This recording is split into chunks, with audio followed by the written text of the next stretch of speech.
Bonjour à tous, on se retrouve aujourd'hui pour ma nouvelle vidéo comment bien acheter un bien immobilier, la suite.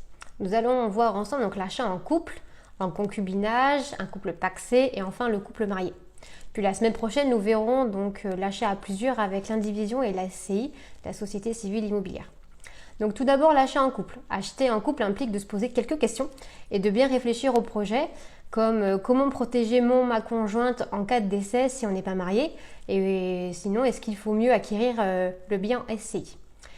Alors le couple en concubinage, vous n'êtes donc ni marié ni pacsé, mais vous souhaitez donc acheter à deux.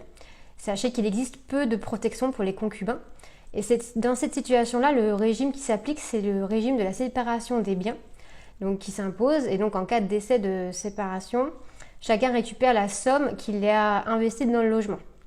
Le couple pacsé, normalement, donc, vous êtes aussi sous le régime donc, de la séparation des biens. En cas d'achat immobilier, donc, vous devez donc préciser dans l'acte d'achat combien chacun a engagé de frais. Dans le cas où vous ne l'auriez pas mentionné, vous serez considéré donc propriétaire à 50% chacun.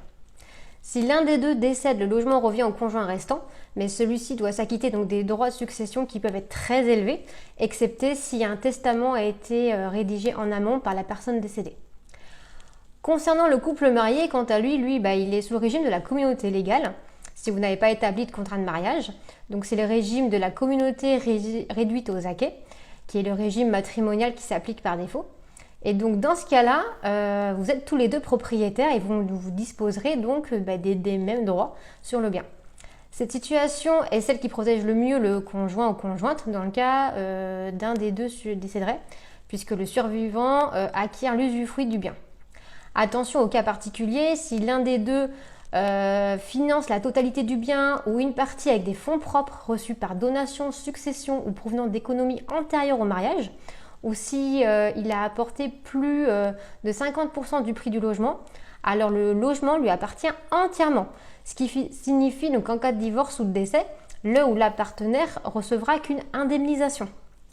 Et donc sinon, si c'est le régime de la séparation des biens, le régime permet donc à chacun de gérer ses revenus, ses biens et ses dettes. Et donc dans ce cas-là, on applique les règles de l'indivision. Autrement dit, chacun s'établit selon sa contribution. Voilà, j'espère que ma vidéo vous a plu. N'hésitez pas à partager, liker et me laisser des commentaires. À bientôt, bye bye.